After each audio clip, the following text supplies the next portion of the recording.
It was just a reality show. That's all there is to know about the frying game. Well, it's also known for the Screamer Pillar. But the reality show ending is what makes it infamous. It's easily one of the dumbest endings to a Simpsons episode ever.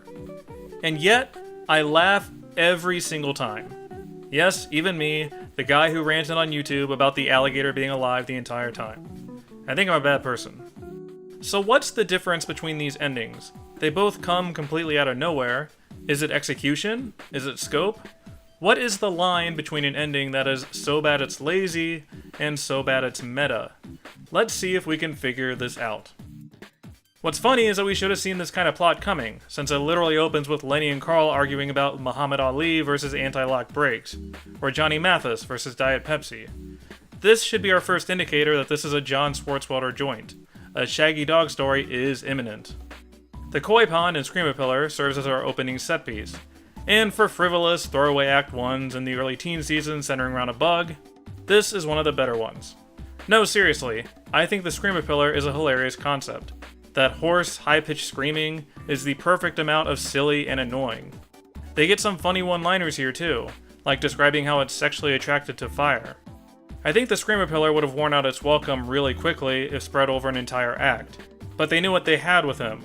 Just turn him into the world's most annoying baby, and then squish. Opening set piece achieved. Unlike in other episodes, however, the plot never gets rooted in any specific topic that carries the story. Like A Tale of Two Springfields starts out with the unrelated Badger plot, but then it establishes the whole area code thing. That conflict drives the rest of the story. Whereas the frying game never feels like it's about anything in particular. It's Scream-A-Pillar, then community service, then Homer and Marge getting trapped, then a murder plot, becoming pariahs, followed by the Green Mile. Homer and Marge don't work for this elderly lady because they're working toward a goal, like Bart and Three Men in a Comic Book. Homer and Marge just bungle their way into the situation, and then get stuck there for whatever reason. I love me some Swartzweldery logic, for whatever reason, but at some point the story needs to be about something.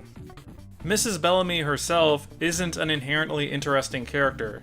She doesn't have that much chemistry with Homer, as demonstrated by this boring conversation. Most of her humor comes from the escalation, this magical hold she seems to have over other people. I think the best joke in the whole episode is when Marge goes there to confront her, gets roped into one little task, and then BAM! Smash cut to them as maid and butler. It doesn't make a lick of sense, but the joke is perfectly executed. The problem this creates is that there isn't a ton of build-up with this setup. It's not like Homer the Smithers, where there's a whole Act 2 of escalating Homer's frustration. Here, they do the smash cut to Mahjong, and then Mrs. Bellamy is murdered in the very next scene. We don't know her well enough to really care. And the plot hasn't stayed in one place for long enough for this to feel like a major shift. It's kind of strange that they jump around so much, because it's not like these individual concepts aren't working. I had praised the Scream-A-Pillar and the conceit behind the Mrs. Bellamy stuff. After this, there's a funny sequence about everyone in Springfield being terrified of Homer and Marge, how Homer turns around the situation into favorable outcomes. Moe quickly alternating between nervousness and playfulness. They do a great job opening up the plot here, using those secondary characters. How about some fun wordplay between Chief Wiggum and Homer? There's legitimately funny stuff here. I wish I could have seen the version of this episode that expanded upon the Bellamy murder and pariah angle and then finished at the trial. This story has been a parade of misery for Homer and Marge. Do we really need to send them to death row? Modern Simpsons sometimes have this problem where the story goes off the rails in Act 3 by becoming overly wacky and ridiculous, like basically every travel episode. Whereas here, we have the opposite problem. This Shaggy Dog story goes off the rails by suddenly becoming overly earnest and melodramatic. It would be like if Marge vs. the Monorail suddenly transformed into Marge Be Not Proud. It's a weird tonal shift.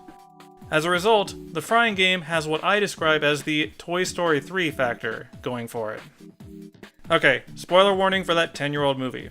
Also, I can't believe I'm about to compare the frickin' frying game to one of my favorite animated films, but here goes. There is something compelling about how much they try to sell this moment. That feeling of, there is no possible way they're going to kill off our favorite character. It is literally never going to happen right here. Frankly, it's insulting they think we would buy into this. But why are they selling it so hard? Why are they drawing this out so much? And it's not only the dramatic aesthetic of the parody, they really lean hard into the character relationship drama. They'll give us this heartwarming scene of Homer selflessly sacrificing himself for Marge, confessing to the murder, holding each other through the bars. Then Marge tearfully saying goodbye through the glass. I still vividly remember watching The Frying Game for the first time, wondering how the heck this thing can end without Homer's death. They're literally flipping the switch. But in reality, the writers are flipping the bird. Here comes Carmen Electra. I don't know if this is a really hot take, but I think what works about this ending, and why I laugh at it, is how utterly transgressive it is. Totally falls into the transgression equals comedy school of thought, breaking pretty much every rule of how to conclude a story. It isn't like Season 9's Lisa the Skeptic, for example, where in the end they reveal the whole angel skeleton was a hoax. That has a sense of narrative cohesion, since it was foreshadowed in Act 1. There's a callback element in play. It isn't quite like Season 12's The Great Money Caper either. That one is similar in how the entire trial was a sham, set up by Marge in the town to teach Homer and Bart a lesson about grifting. This twist isn't foreshadowed, but in this case is thematically linked to the story. Naturally, Homer and Bart should get their comeuppance via some kind of deception. Can't explain the surf's up part though. Whereas here, we don't get either component. There isn't a sense of foreshadowing, nor a thematic element that links everything to the ending. We are just as much in the dark as Homer and Marge. I think, if they're going to do this big cop-out ending that comes out of nowhere, then they should commit to it. One of The Simpsons' favorite defense mechanisms is to use irony to shield themselves from actual criticism. Come on guys, it's supposed to be bad. That's the joke. I know the entire plot is driven by The Simpsons killing this alligator, but isn't it funny that the alligator was alive the entire time? Who cares how law enforcement couldn't have known? These kind of half measures often come off as lazy rather than meta. Like any good prank has to be based on more than just a lie. Anyone can lie, that's just a boring person's version of a prank. You've got to sell the audience a completely different reality, get that big reaction out of them. The reveal has to destroy something meaningful, it can't just contradict a bunch of random stuff that just happened. The ending of The Frying Game succeeds because its first two acts told us exactly what kind of episode it's going to be.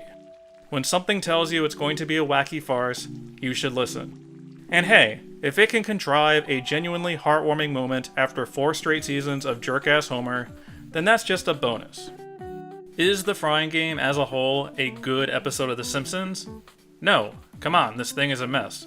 It's basically the anti-synergy episode, this disjointed series of half-baked story concepts that is less than the sum of its parts. But I think if you're going to pick an utterly pointless and disorganized plot to destroy, this is the right candidate. I laugh at the ending because, for a brief moment, they managed to make me care about this dumb story. I should have known better. If this happened at the end of Marge Be Not Proud, I'd be mad. But The Frying Game? Fine. Nothing of value is lost. I think there's enough room to, every once in a blue moon, do these ironic and nihilist endings where nothing actually mattered. They can be funny. But if they're going to screw the audience and their characters with their ending, then they had better double down on it.